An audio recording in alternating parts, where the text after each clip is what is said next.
Sorry, there was just a disruption. Anyway, so there are 10 boxes and there are 8 people in a group, and these 10 boxes have to be distributed amongst these 8 people. Now, there are 2 people who own 3 boxes. Of the 6 people, of the 8 people, 2 people own 3 boxes each. Means there are 6 boxes already gone. So how many boxes remain? 4 boxes.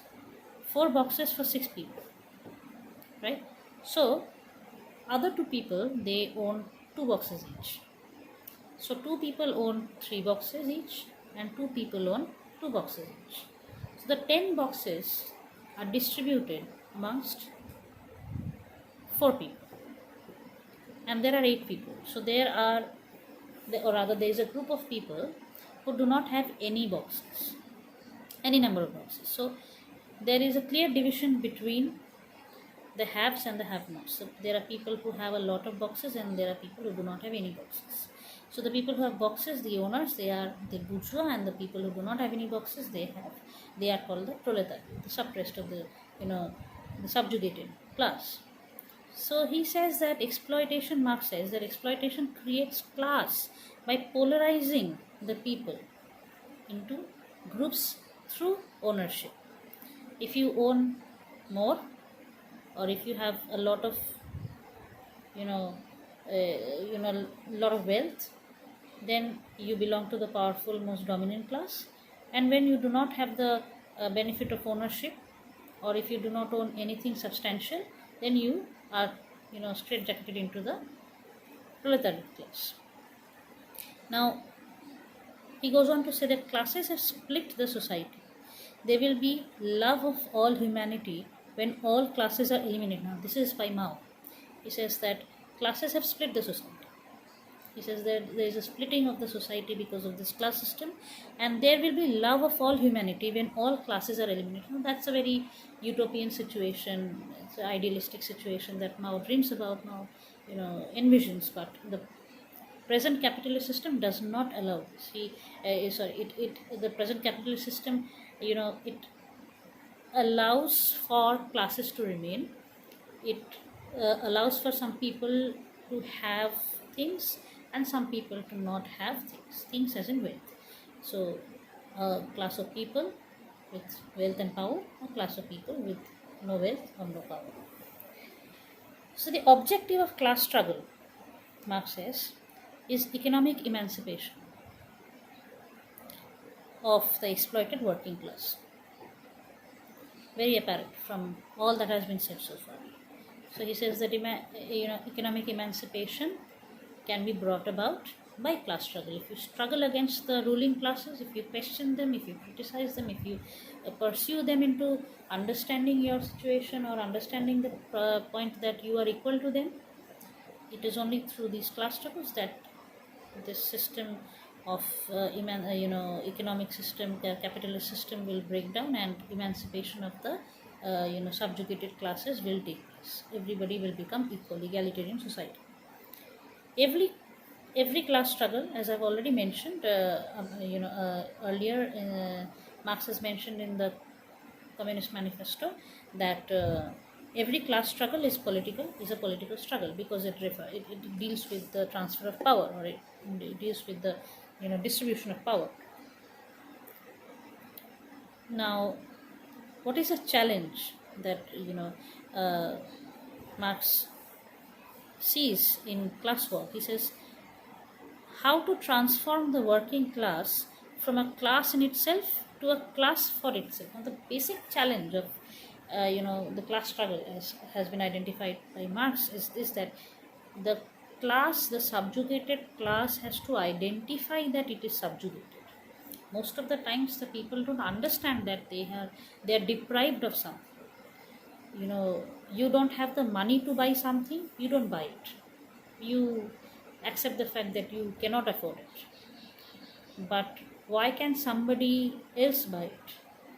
And why don't you have the enough wealth to buy that? That is a question that has to be asked, Marx says, in order for you to understand that you have to rise above your status quo. You have to rise, in order for you to rise above your present status, you have to identify your present status. You have to identify that you are subjugated. You have to identify that you belong to a lower class. Your wealth is not in your hands, but it's being enjoyed by someone else. That is what Marx is saying, that people have to understand, people have to come to terms with the fact that they are being subjugated. The proletariat have nothing to lose but their chains. So if they unite, they will certainly win the war. It is Marx's view, it is Marx's hope that, the proletariat, they have nothing to lose. They don't have any wealth. They are not insecure. They have nothing to lose. So their fight can give them victory, because they will fight in such a way, they will struggle in such a way. They are going to actually struggle against a system which is insecure. The capitalist system Marx identifies is an insecure system. He says that it is on a very fine film of ice that capitalist system is resting.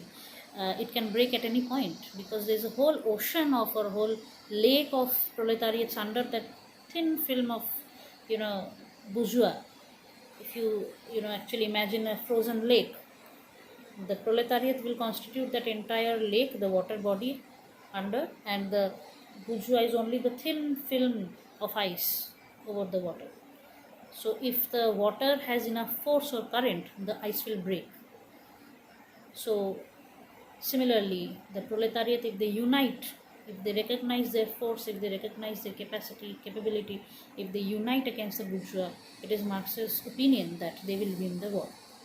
The next concept that he talks about is the base superstructure concept. In his critique of political economy in 1859, he says the totality of economic relations constitutes the base, the entire economic structure of a society, how the economics functions in a society, that constitutes the base. He says that any society is, it stands on the base of economics. This is the basic point, that all societies, they stand on the foundation of economics, and he calls it the base. It constitutes the economic structure of any society, and all institutions of ideology or ideology, religion, culture, legal system, etc., all these institutions, they are formed on this base, and they are called the superstructure. The religious aspects, the cultural aspects, the familial aspects, the conjugal aspects, the legal aspects, all these are institutions which are basically based on or founded on the foundation of economics. So economics is basically the foundation on which the building of the society is built. He says that it is not the consciousness of men that determines their existence, but their social existence that determines their consciousness. And then he uses the example of God. You see, depending on the economic structure of a society, even God has his own identity. In an agricultural economy, for example, Marx says, in an agricultural economy, God is seen as a shepherd. Why? Because the agricultural economy is based on these aspects of nature, of flock, of sheep, of cattle, and anybody who can look after them is a shepherd. So God is somebody who looks after the agricultural economy, and therefore he is looked upon by an agricultural economy as a shepherd. He is given the identity of a shepherd in an agricultural economy. In case of a capitalist economy, God takes the role of a king sitting on a golden throne, on wealth. Obviously, because capitalism is based on wealth, and therefore God again is given the identity of a king sitting on a golden throne. So the identity of the superstructure changes according to the base. If the base is agricultural, the superstructure will be built accordingly. If the base is capitalist, the superstructure will be, built accordingly. Now, the base and superstructure relationship, it is not mechanical or unicausal. It does not, the relationship that is shared between the base, the economics, and the other institutions of other ideology, you know, ideological institutions, the relationship between the superstructure and the base, he says, Marx says, it is not unicausal. It does not happen because of one cause or one reason. As I mentioned earlier, there are various ways in which the economics of a society can, influence the superstructure of a society. It can influence the, institutions that are founded upon the particular economics. The example of God is a case in point where, with a variety of economic systems, the identity of the God changes. So it cannot be called a mechanical or a unicausal system of, or relationship, the relationship shared between the base and the superstructure. It changes according to the economic system of the society. Now, superstructure can also influence base. Now, primarily it was thought that only the base can influence the superstructure because the base is a base on which everything else is built. But later on, it has been recognized by various theorists, Marxist theorists, that the superstructure, the elements of the superstructure can also influence the base. For example, religion can also influence economy. Culture can also influence economy. Nowadays, if you look around you or just read the newspapers and everything, you will understand that even environment is influencing economy. We are undergoing a huge financial crunch, this entire world, a huge economic crunch. The entire globe is steeped in a huge recession, a massive recession, and that is happening simply because of this pandemic that is going around nowadays. So that is a part of the environment, and so that is how the environment is influencing economics. So initially, the thought that only economics could influence every other thing, that has been dismantled, and now it is proven that the superstructure, which also consists of the environment, the culture, as I said, the earlier, the other ideological institutions may also influence the economics. Okay. The ideas of the ruling class are in every epoch, the ruling ideas. So this is obviously, the ideas of the ruling class, the person who, the class which rules, it is going to have the dominant, perspective in the society, and the ideas of the ruling class are going to be ideas of the entire society in every era. Ideology supports and sustains the base. It legitimizes and naturalizes social reality. So, ideology is something that sustains the base. Ideology, the base or the economics, is sustained by ideology, and it is something that justifies its existence, or justifies its identity, its being. It is a site of conflict of ideologies, the base. The base is a site of conflict of ideologies between the old, the prevailing, and the one that is rising. See, I mentioned in the class that ideology has three aspects to it. One is the dominant ideology, one is the residual ideology, and one is the emergent ideology. Now, what is the dominant ideology? The ideology of the ruling class, the ideology that is dominant. What is the residual ideology? You see, society or the economic systems have not been permanently the same.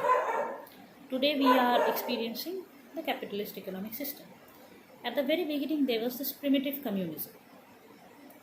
Then came feudalism, and then came capitalism, and it's going to change it as per Marx's theory.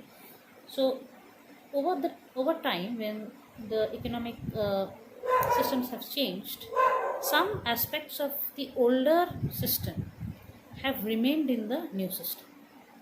Say, for example, the idea of monarchy, the presence of a king. We are experiencing capitalist system, so there should not be any king. There should be the ruling class and the proletariat, the bourgeois and the proletariat. There should not be any king. because this is a capitalist system, this is not a feudal system. So the very presence of monarchy in certain countries like England, like Nepal, like Thailand, like Malaysia, there are so many countries in the world till today, even today, that monarchy is still present. So the presence of the monarchy in a capitalist system is a proof of the fact that there are certain aspects of the older order which remain even in the newer system.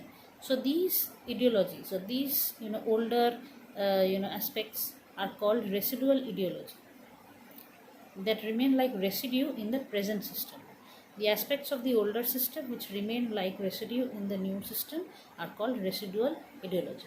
What are the emergent ideology? What is the emergent ideology? Emergent ideology consists of those aspects which are completely new in the new system, which do not have any connection or very minimal connection with the older system.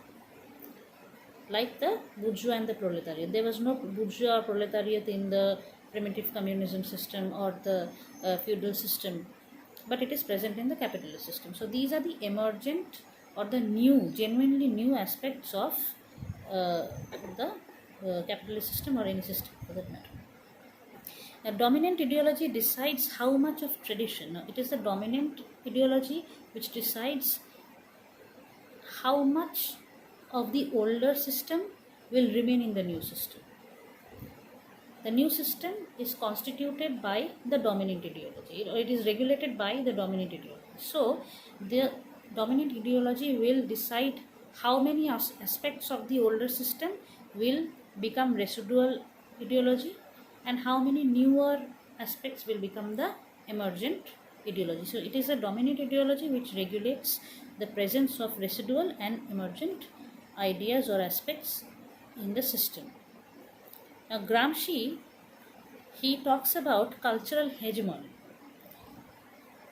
He says that it is a form of class domination, and it is secured through consent or consensus,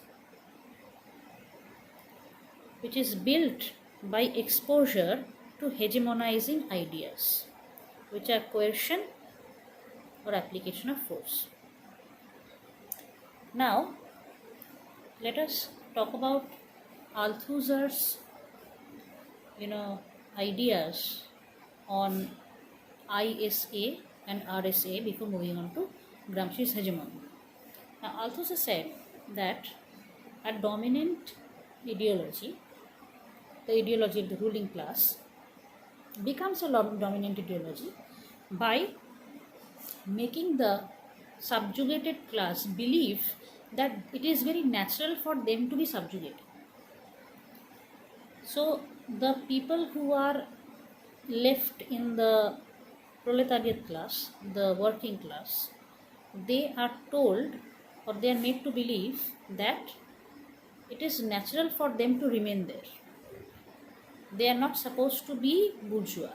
They don't have the capacity to be bourgeois. They don't have the wealth to be bourgeois. They don't have the power to be bourgeois. So it is natural for them to be proletariat. Now, Althusser says that the dominant ideology can do or convince people into believing that it is natural for them to be subjugated. Now, this process can happen in two ways. He talks about the ISA and the RSA. ISA means ideological state apparatus, which consists of institutions like the family, the school, religion, and so on and so forth. And the repressive state apparatus, or the RSA, they consist of the police, the army, and every other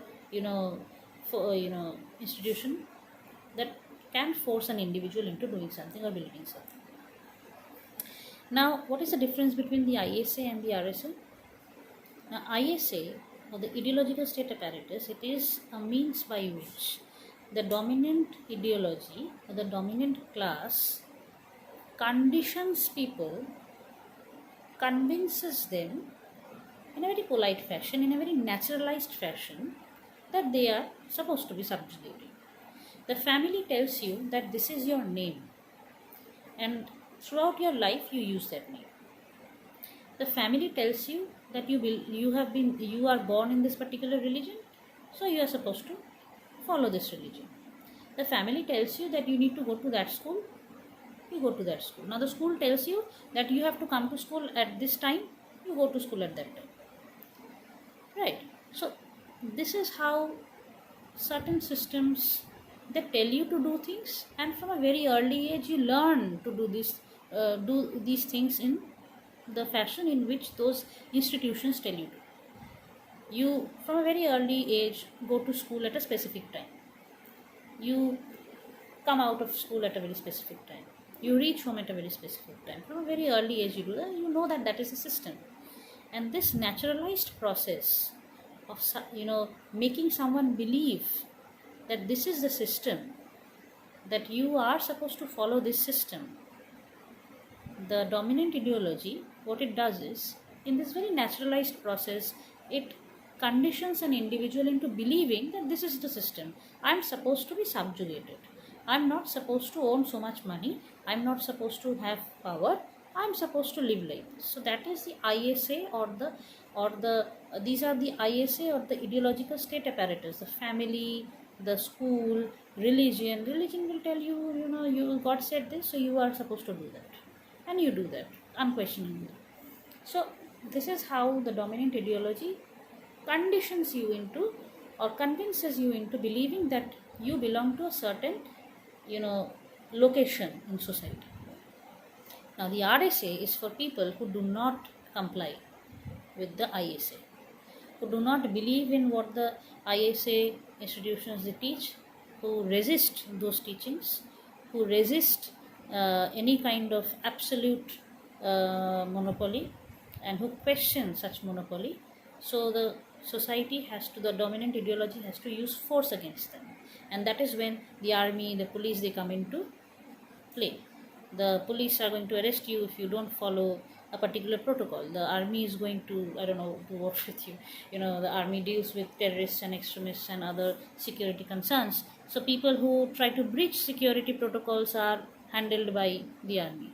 The police handles people who try to breach social protocols. So that is how force is used to condition people into getting subjugated. So these are the two ways in which, according to Althusser, that the dominant ideology can subjugate you. Now Gramsci's hegemony basically is based on ISA, and he says that hegemony works with ISA, or he doesn't refer to ISA. He says that it is a process, hegemony is a process by which a particular class is conditioned into believing that they belong to that particular class, or they belong to a particular location in society. So that is hegemony. Hegemony is the process by which a dominant class convinces or conditions the subjugated class into believing that it is their natural position in society to be subjugated. So that is hegemony. So these are the few things that Marx talks about in terms of base and superstructure. Now coming to dialectic materialism. Now, as I had said, that Hegel had given us a dialectic interpretation of various agencies of society. Now Marx turns those dialectics and he transforms that particular dialectic system into dialectic materialism, because he says that the society is very material based. So any dialectic function that happens in the society has to be studied or observed in terms of materialism. So he calls the system dialectic materialism, and he says that there's a relation of Hegelian dialectics to rational dialectics, in the sense that there's a particular way in which a particular aspect of society has to be viewed. Now this idea of dialectic materialism was first popularized by Plekhanov in 1891. Now it was said by Plato that truth is immutable. It cannot be changed, it cannot be refuted, it cannot be questioned. But Marx says that nothing is immutable. Nothing is there in the world that cannot change. Everything changes. Everything. And for that purpose, to explain this particular point, he uses the Hegelian dialectics, and he says that with him, as in Hegel, dialectics is standing on its head. It must be turned right side up again. So he doesn't, agree with the equation that has been presented by Hegel, and he wants to change the system of dialectics. He doesn't agree with the various notions that Hegel has produced. He agrees, or he takes Hegel's dialectics and he turns it on its head, and he produces a new version of it, and he calls it dialectic materialism.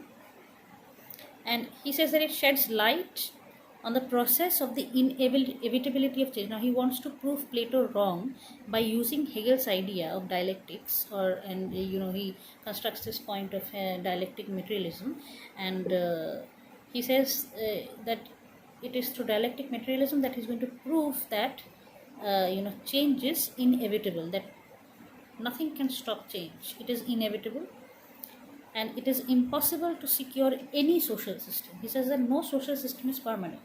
He said that you cannot secure any social system anyhow. The social system which is prevalent today, it will change sometime in the future. Today or tomorrow it is going to change.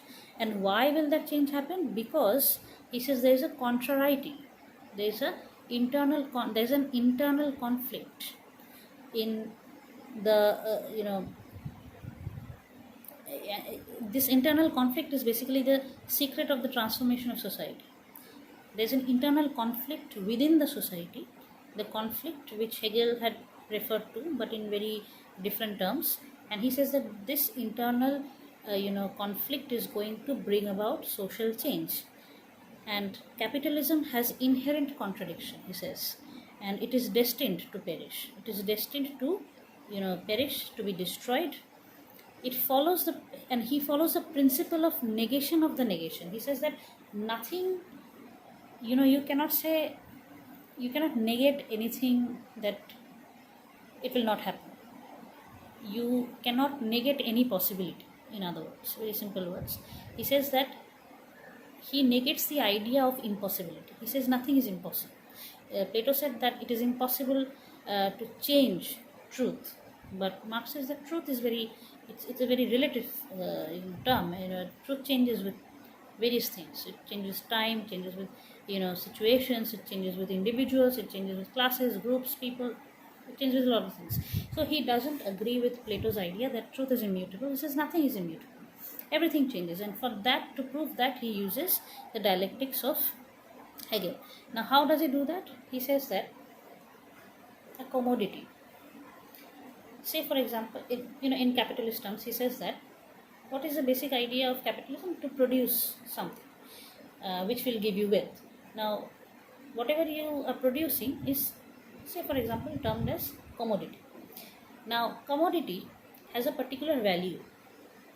When you go to buy something, there is a particular value that is attached to it. Now, what is a value according to Marx? It is a socially necessary labor time that is invested on that particular, the production of that particular product. So, if, say, for example, a packet of biscuits requires say 2 hours of production, so that is the actual value of the biscuit packet. He says that the amount of the amount of time that is spent on producing, or the amount of effort that is spent on producing that particular product, is actually its value. Now, between the product and its value, there are two things that come into play. The first thing that he says, that every product has a use value. The value which is attached to its usability, how much or how it can be used. There is obviously an expiry for everything. So how much, for how long can a product be used? So that is its use value. And there is also its exchange value. How much you will get in return of that product. Say, for example, you do not wish to continue to use a particular product and you want to exchange it for something. In most cases, you exchange it for money. So the amount of money that you are going to get for the exchange of that particular product that you're exchanging, that is exchange value. Now, commodity and value these two things are basically determined by its use value and its exchange value. Now, commodity, it will not be produced if it doesn't have a use value or exchange value. So there is no question of value at all, and there will be no value to a product which has no use value or exchange value, even if it is produced. So the commodity and value, both of these things depend on the use value and the exchange value of the particular product. Now, Marx uses the Hegelian dialectic concept here, and he places the use value as thesis, the exchange value as antithesis, and sometimes it also reverses, and they lead to the ultimate value of the product, which he calls synthesis. So the synthesis or the resolution that Hegel talked about is brought about by the amount or the socially necessary labor time that's expended on producing that commodity which has a particular use value and an exchange value. Now, the next thing that he talks about is interpolation, which is also related to something that we've already done. Interpolation means to interfere, to interrupt. In Latin, it means to interfere or interrupt. Rather, interrupt. Interpolation means is to interrupt. You interrupt. In the present context, it means to interrupt a certain belief system.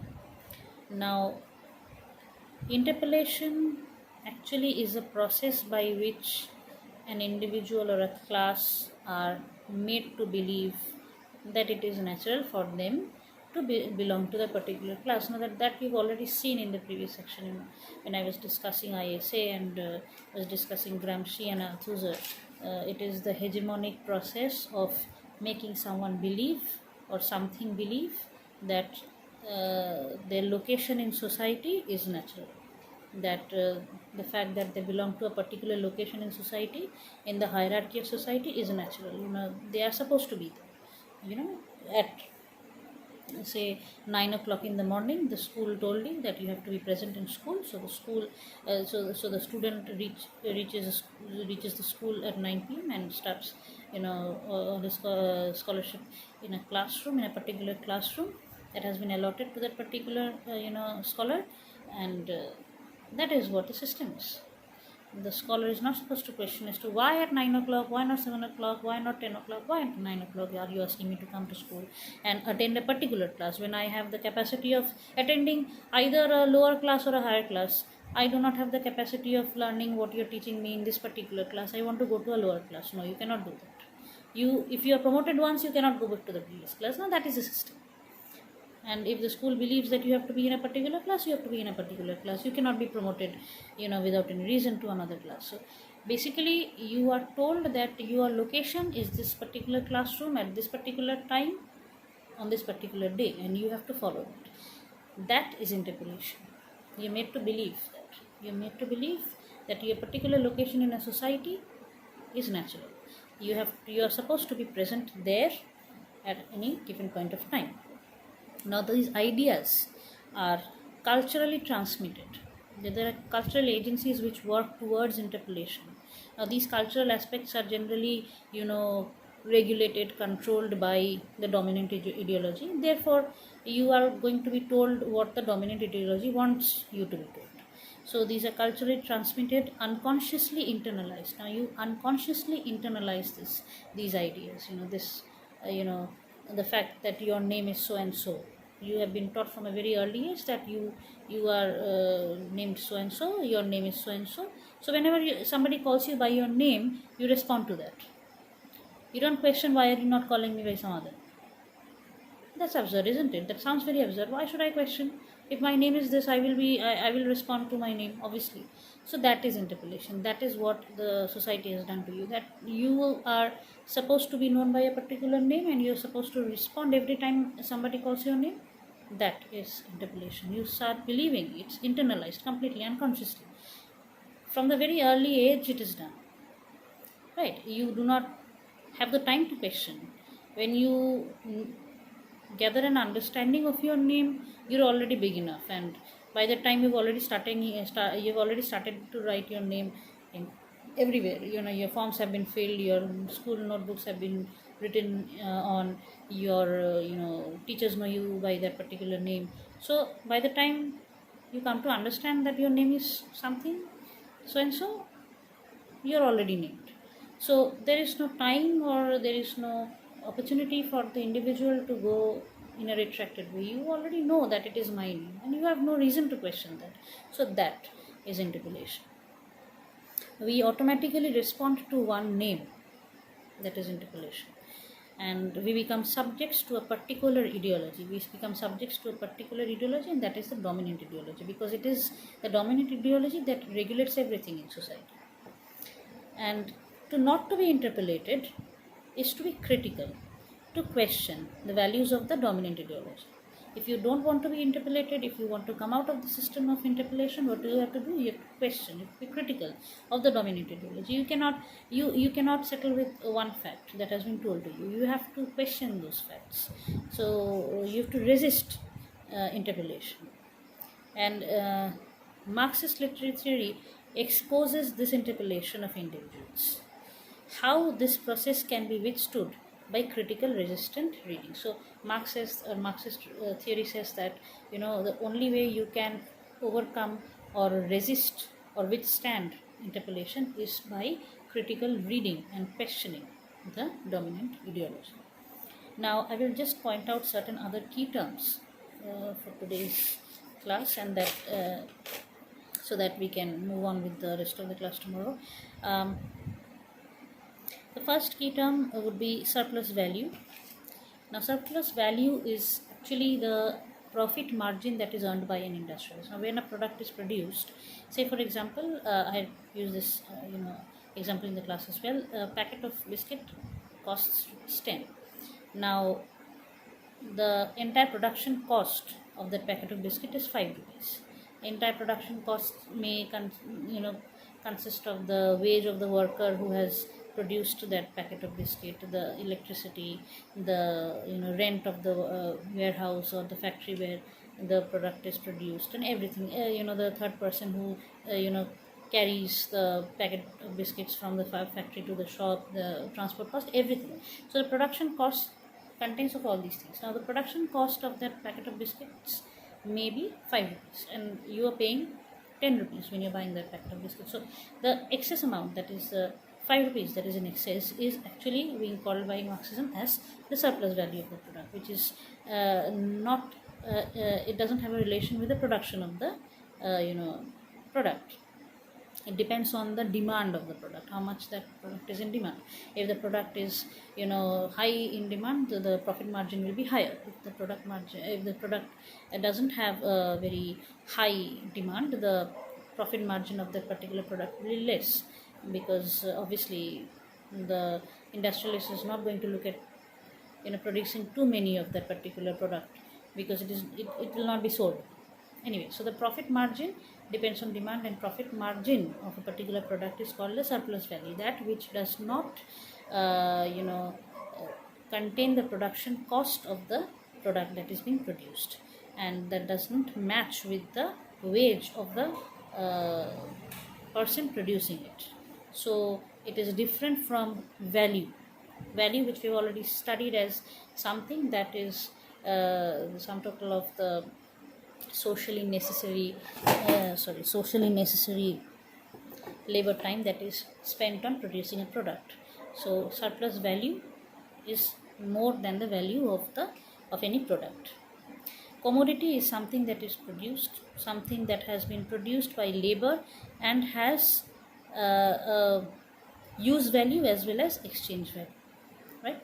So we've already seen how a product or commodity has a use and exchange value in the previous section. Now alienation, now this is very important as well. Alienation means when you are depriving the person who has given his or her labor to produce a particular product of the profit margin of the product. When you're depriving that person of that, say for example, a particular person who works at a factory. Now the salary of that particular person is 5,000 rupees. Now that person maybe produces say 10,000 packets of any product in a particular month. For those 10,000 packets, he or she is given 5,000 rupees per month. Now, those 10,000 packets of the product may cost something in one particular month and something in another particular month. Obviously, we know that, products, they change their value. There is a change of price every time there is a rise in demand, and there's a downgrading of demand. So it depends on the, as I said, demand of the product, and various other factors also work, obviously. So the price of the product may vary from time to time, but the salary or the wage of the worker who is producing it may or may, most of the times it doesn't change. So the person who is producing those 10,000 packets of that particular product is paid 5,000 rupees per month, and that doesn't change. But the profit margin that the products that he or she is producing may change from time to time, but that profit margin is not shared with this particular person. Now this person doesn't get a profit share. He or she gets a salary, takes a salary, goes home, doesn't bother about how much the product is sold for in the market. Now this is the alienation that happens. Now this person is deprived of the profits of the product that has been produced by him or her.